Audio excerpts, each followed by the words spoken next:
Can you believe it? Abraham, yes, that Abraham, lied. Liar! Liar! Does that mean I can't trust the first presidency? Does that mean I can lie too? Let's talk about that. Abraham lied about his wife, or at least deliberately deceived about her, in Genesis 12 and Genesis 20 and Abraham 2. Isaac did the same in Genesis 26. Some allege from this as follows.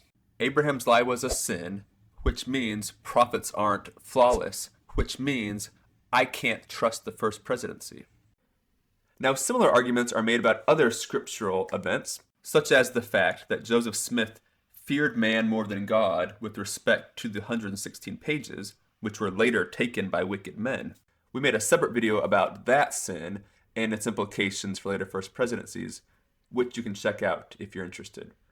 In this brief video, I will only focus on Abraham's lying, and I won't get into the details of any particular statement by a later first presidency. First, we'll examine in some detail whether or not Abraham's lie was a sin. Many assert this, and they may be right, but I'd like to propose a counter-argument for consideration. Second, if one decides that Abraham's lie was a sin, I'll quickly describe 4 considerations that I think need to be addressed in order for Abraham's sin to in fact cast doubt on or invalidate a later first presidency statement.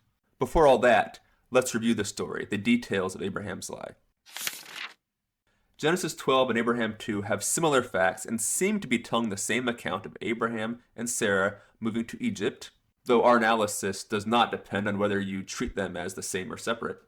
Abraham instructs Sarah to tell the Egyptians that she is Abraham's sister, rather than saying she is his wife. This to avoid the Egyptians killing Abraham. The Genesis 12 account informs us that Pharaoh did take Sarah into his house, and that the Lord plagued Pharaoh and his house with great plagues because of Sarah. Somehow, Pharaoh figures out that Sarah was actually Abraham's wife and sends Abraham and Sarah on their way. The Abraham 2 account is similar but informs us that the Lord told Abraham that the Egyptians would kill him, and the Lord instructed Abraham that Sarah should say that she is Abraham's sister. Genesis 20 is a similar event, but relates to Abraham and Sarah later relocating to an area called Gerar among the Philistines. Abraham declared that Sarah was his sister. The king of Gerar, Abimelech, took Sarah. This time, God in a dream told Abimelech that Sarah was another man's wife.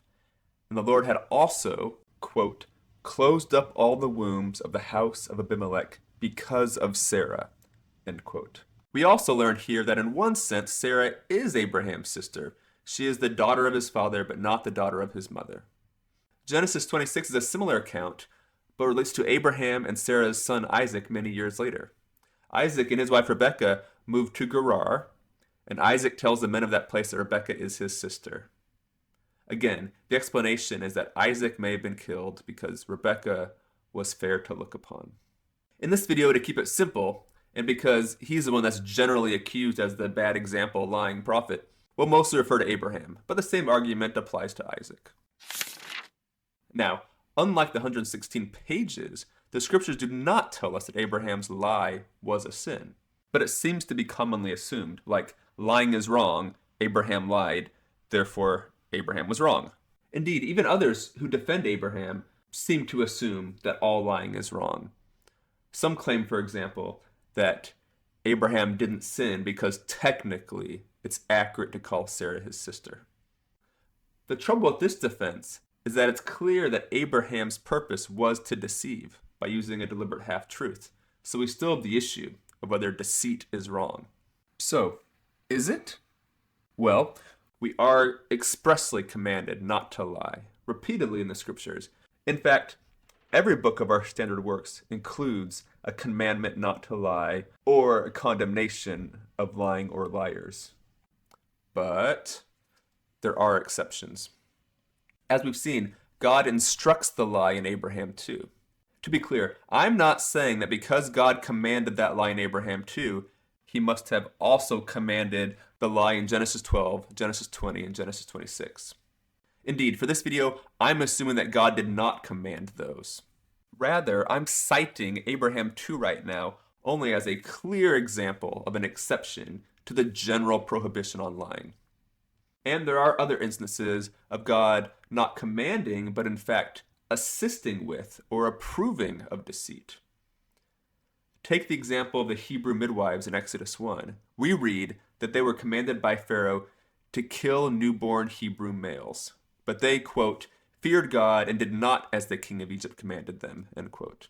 And then they lied to Pharaoh about it, claiming the Egyptian women delivered before the midwives got there.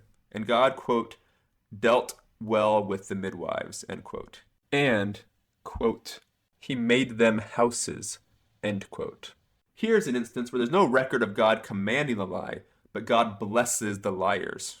Recall also that when Syria was mounting aggression against Israel on one occasion, the Lord explicitly helped Elisha deceive the Syrians. The Lord blinded the Syrians.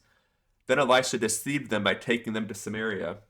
Then the Lord opened their eyes. This is in 2 Kings chapter 6. And Rahab, a resident of Jericho, lied to the king of Jericho about the whereabouts of Joshua's spies. That's in Joshua 2. And Rahab is praised for her faith in Hebrews chapter 11. Moreover, other instances seem right by intuition, even if there's no express record of the Lord commanding, approving, or helping. Recall, for example, the famous incident of the Nephites, who were under sustained aggression from the Lamanites, when the stripling warriors pretended to carry provisions in order to lure the greatest army of the Lamanites out of their stronghold. That's in Alma 56. And there's a similar account in Alma 52. Such Nephite decoys were deceptions, but I think we'd all agree they weren't wrong. There's also a classic philosophical example. Imagine that one, a would-be murderer comes to our home and we know that he is seeking to kill someone. Two, he asks us if the person he is seeking is in our home. And three, the person is in fact in our home. Assume also that there's no way to stop this would-be murderer if he knows the truth. We're not armed, there's no way to create a delay, the police cannot arrive in time, etc. It would obviously be a lie to tell this would-be murderer that the person he seeks is not in our home. But I think we'd all agree that's not wrong. Think too of the actual cases of families who hid Jews in their homes during the Holocaust. Such families were effectively lying to Nazis all day, every day. But again, I think we would all agree such lying was not wrong. Taking those examples, I'm going to present a working theory or framework that may help us with our thinking about Abraham. Of course, this video cannot possibly present a comprehensive moral theory on honesty, but we can present a brief framework that may be helpful to understand our intuitions for cases like Abraham's, based on those instances that we've cited here. To set up this framework, we'll make 3 points. First, the commandments regarding honesty can be deemed to be extensions of each of the 2 great commandments, to love God and love our neighbor. Thus, rather than simply being a rule to be obeyed as a rule, perhaps at a deeper level, it has more to do with how we treat others or our relationships with others. We are children of God and have agency and corresponding accountability for what we become through our choices. However, our agency can be impaired if we are exercising it against the backdrop of falsehoods, if we're responding to things that are not actually real. I'm sure we can all think about lies that we've told or heard and how they alter perceived choices and consequences. As persons with agency, I argue that we therefore have a right, generally speaking, to know the way the world is, to know the truth from others. And I believe that it follows from this that we have a corresponding duty to tell the truth to others, which corresponds to their right to be told the truth by others. Once we see this, it naturally follows that lying violates the relationship we have with one another.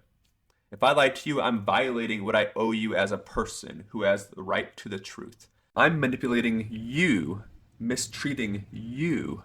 Truth-telling is part of a deeper principle that we do not mistreat each other, that we love each other. And that leads to the second point. I can forfeit my right to have you tell me the truth.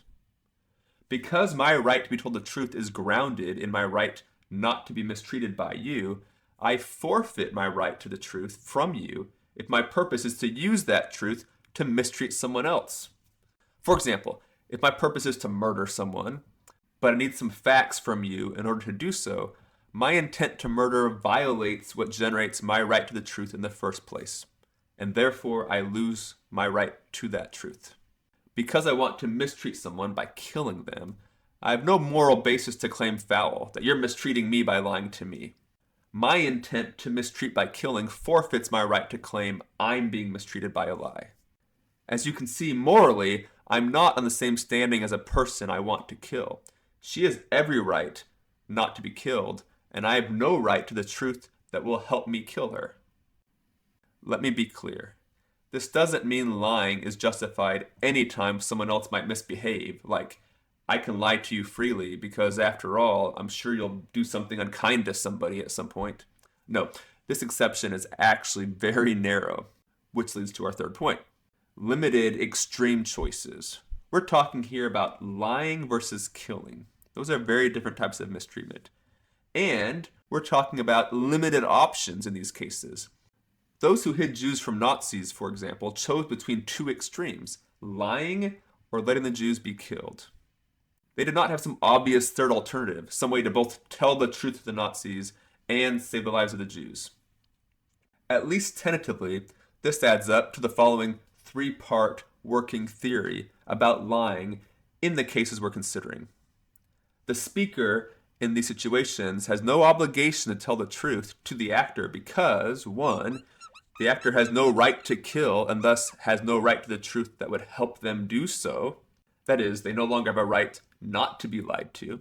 2, at stake are the lives of innocent persons who, in contrast, have every right not to be killed. And 3, the killing cannot be prevented if the truth is known. Lying versus killing seem to be the only options. Let's apply this theory to the Hebrew midwives.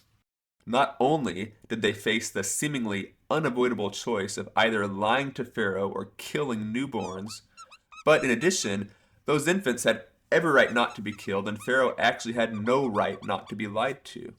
The midwives were thus completely justified in their deception. Their deception was not just the lesser of two sins, it wasn't a sin at all, which explains why the Lord would bless them for it. We could reason the same for Elisha, who deceived Syrian attackers, the Ammonites who deceived Lamanite attackers, and those that hid Jews from Nazis. And we can apply it to Abraham. Not only did Abraham face the seemingly unavoidable choice of either lying to the Egyptians or being killed, but in addition, Abraham had every right not to be killed, and the Egyptians actually had no right not to be lied to. Under this view, Abraham was completely justified in his deception. His lie was not a sin. I want to make some quick caveats to this theory. First, this theory is admittedly not very useful as a guide for my daily life, because I don't face such extraordinary situations and I rarely know someone's intent well enough. In most cases that we face in our lives, the general prohibition on lying does apply. Rather, the theory in this video is mostly only useful to examine Abraham and similar extreme cases, where it seems there is no third choice that would allow both not lying and not killing. Of course, these types of situations may never come up in our lives, but that is what Abraham faced, a world foreign to us where kings could take a woman and they did not want to commit adultery, but were okay with killing. Again, a foreign world.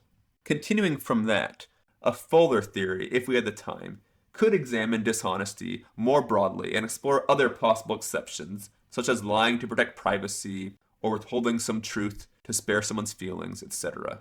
Indeed, a complete theory of honesty would be more nuanced, more complex, and much longer. Here, we're really only trying to address the extraordinary cases like Abraham's. And even in this area, I'm sure our working theory could be improved.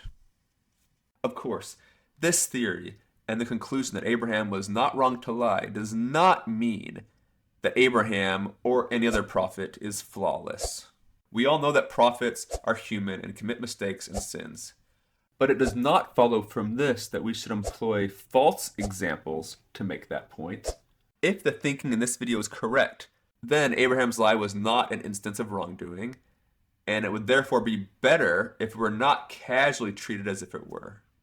Doing that presents both an inaccurate view of lying generally and an unfair perception of Abraham. Naturally, one may or may not agree with this theory and its implication that Abraham's lie was a non-sinful lie, but I wanted to present it here for your consideration. So, we've been talking about the big question of whether Abraham's lying was a sin. Now for the second big question. If I think Abraham's lie was a sin, if I don't buy any of this stuff earlier in this video, does that in fact cast doubt on later First Presidency's declarations?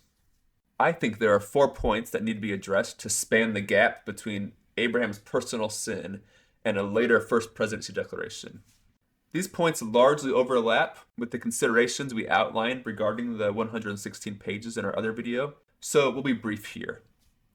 First, the Lord's response. There's no evidence of the Lord putting an asterisk on Abraham's words or later prophets' words. Indeed, there's no evidence of the Lord rebuking Abraham. Rather, we see the Lord protecting Sarah and reinforcing Abraham's lie. Pharaoh's house was plagued. The Lord closed up the wombs of Abimelech. The Lord speaks to Abimelech to explain things. Moreover, the Lord speaks to Abraham before and after the lie in Genesis 20, and before and after the lie in Genesis 12. The Lord makes covenants with Abraham before and after Abraham lies. The dealings with Abraham are consistent. There's no evidence that the Lord holds this lie against Abraham. Second, inconsistent application. I've heard several claim this, that Abraham's lie excuses sustaining a given First Presidency statement, but they sustain other First Presidency statements. For me, this raises the question, if one teaching is tainted, why aren't they all? And if they aren't, who gets to decide? If we each decide for ourselves, I don't see how this doesn't devolve into the cafeteria approach to obedience, against which President Nelson has warned us.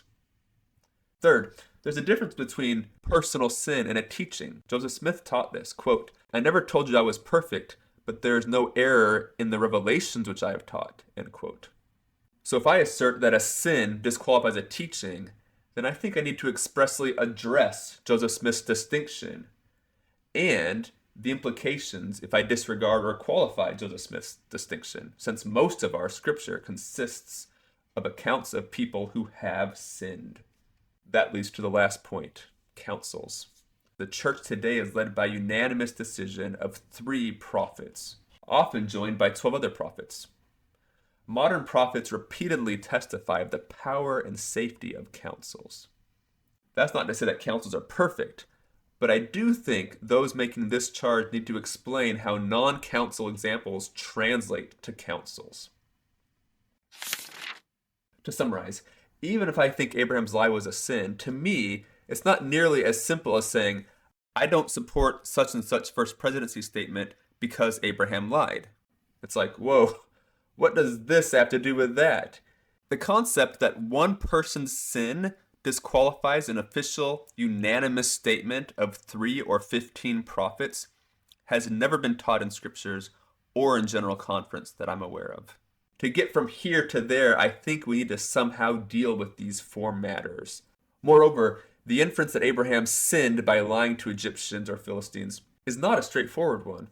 On the one hand, the scriptures are clear that there's a general commandment not to lie. On the other hand, the scriptures are also clear that there are exceptions.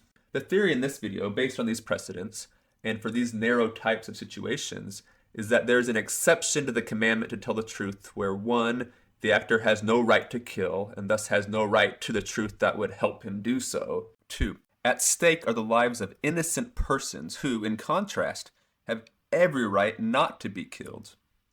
And 3, the killing cannot be prevented if the truth is known. That's why Hebrew midwives could lie to Pharaoh, and why Ammonites could deceive Lamanites. And arguably, that's why Abraham's lie was not a sin. We hope this video helps you.